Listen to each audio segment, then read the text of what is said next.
I got a message from my sister on WhatsApp that instantly made my blood boil. I left your disabled daughter at your house. I panicked and rushed home, only to find my daughter alone outside, crying uncontrollably. That was the breaking point. I could no longer trust my sister with my kids. It was time to show her what family really meant. I'm Camilla, 43, with a passion for baking. Ever since I was a kid, I've been experimenting in the kitchen. While I'm usually pretty good, I still struggle with chien cakes. My kids like to tease me, saying, "Mom, your chien cake is so dry." But they love my muffins. Their friends always say, "We wish you were our mom." My kids may smirk, but those moments make family life feel whole, or so I thought. But my sister Lisa had a different idea of what family was. It all started a few years ago during spring break when we were visiting my parents. We were sitting together watching TV when Lisa suddenly remarked, "There are so many kids with developmental disabilities these days. I wonder why." Her comment fell completely out of the blue. The show wasn't even talking about disabilities. Everyone turned to her confused. "What's that about?" I asked. "A colleague's child was diagnosed with a developmental disability," Lisa explained. "Kids who are restless or struggle in school might fall into that category. Honestly, I think Julie might have one too." Julie is Lisa's daughter. As far as I could tell, she seemed perfectly fine. "Why would you say that?" I asked, keeping my calm. "Well, compared to Joe, she's not as bright. Her language skills are behind, and it's like she has a poor memory," Lisa went on. My husband Mike, my mom, and I exchanged uncomfortable looks.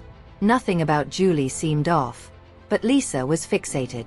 "You don't understand, Camilla," Lisa said, her voice edged with frustration. "I've been researching developmental disabilities. I know what I'm talking about."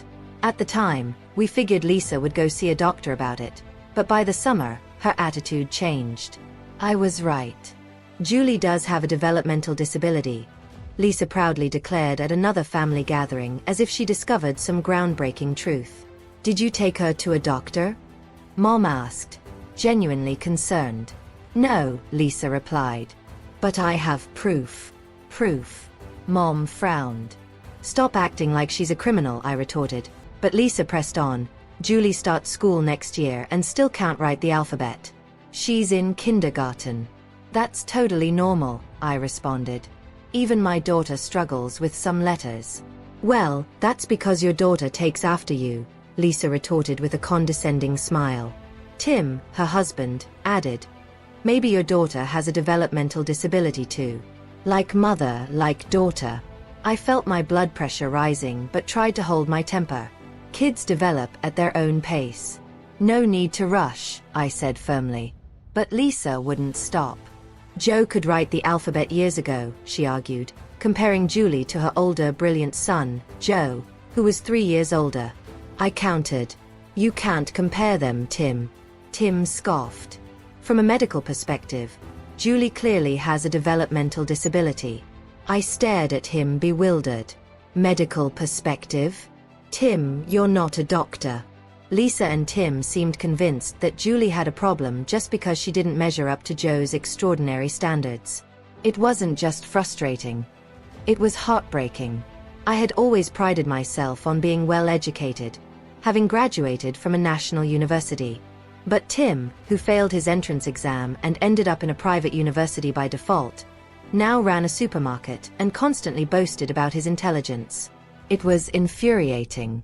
Later, Mike suggested maybe Julie should see a professional for an evaluation. "I've already consulted professionals," Lisa replied quickly. "Professionals?" Mike raised an eyebrow. "I've watched health programs on TV," Lisa responded matter-of-factly. "Their observations matched Julie's symptoms exactly, so it must be right." We all sighed in exasperation. "Yes, those shows are very informative," Tim piped in. "A colleague of mine saw one, took their child to the doctor, and the diagnosis matched perfectly." Mom had finally had enough. TV is not a substitute for real medical advice. If you're truly worried, take Julie to a doctor.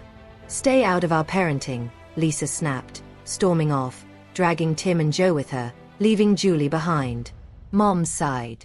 If they're going to act so superior, the least they could do is take proper care of Julie. Meanwhile, Julie was happily playing with my daughter, though I noticed her smile flicker for a moment, replaced by a brief look of sadness. She must have realized her family had abandoned her. That bro Joe smile shattered my heart. Julie didn't deserve to carry the weight of our adult failures. I was more sure than ever that Julie didn't have a developmental disability. She was simply a victim of neglect and favoritism. Later, Lisa and Tim returned home in high spirits with shopping bags in hand. "Do you often leave Julie behind when you go out shopping?" Mom asked. "It's just leaving her at home. What's the problem?" Lisa shrugged, uninterested. "The problem is you never leave Joe behind," Mom pressed. "Why treat Julie differently?" "She doesn't listen, so we're teaching her discipline," Lisa claimed. "Discipline is one thing, but abandoning her is cruel," Mom replied. Tim jumped in defensively. "We give her good food and a good education. Why do you keep criticizing us?" "That's the bare minimum," I said sharply. "You act like you're doing her a favor.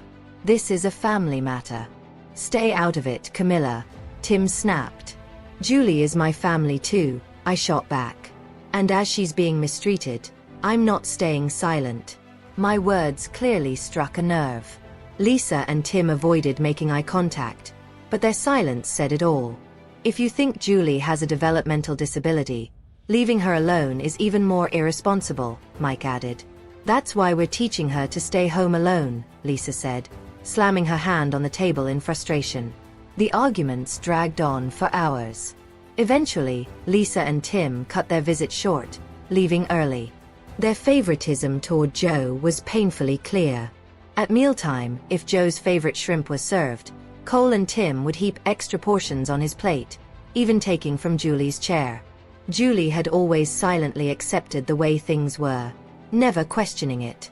She quietly stayed in the background, enduring the treatment she received without protest. Joe was always the center of attention. Promises of new toys and outings were made for him, while Julie was often forgotten. Family discussions were filled with praise for Joe's achievements, leaving Julie to watch from the sidelines. It was hard to watch. One day, Lisa arrived with Julie unexpectedly. "Can you watch her today?" she asked. Julie seemed confused, quietly suggesting, "I could just go play in the park instead." We agreed to take care of her, though we were unsure about the sudden request. When Lisa returned later that evening, she seemed apologetic. "Thanks for looking after Julie," she said. "Why the last-minute request?"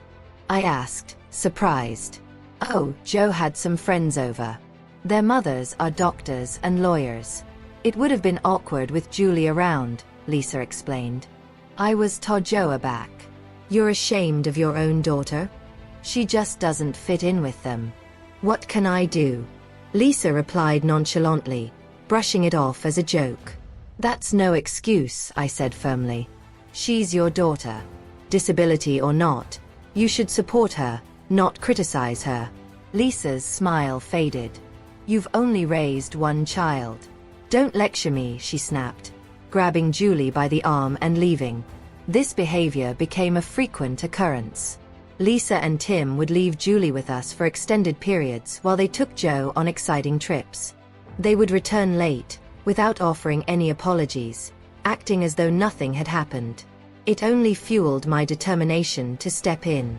Julie deserved better.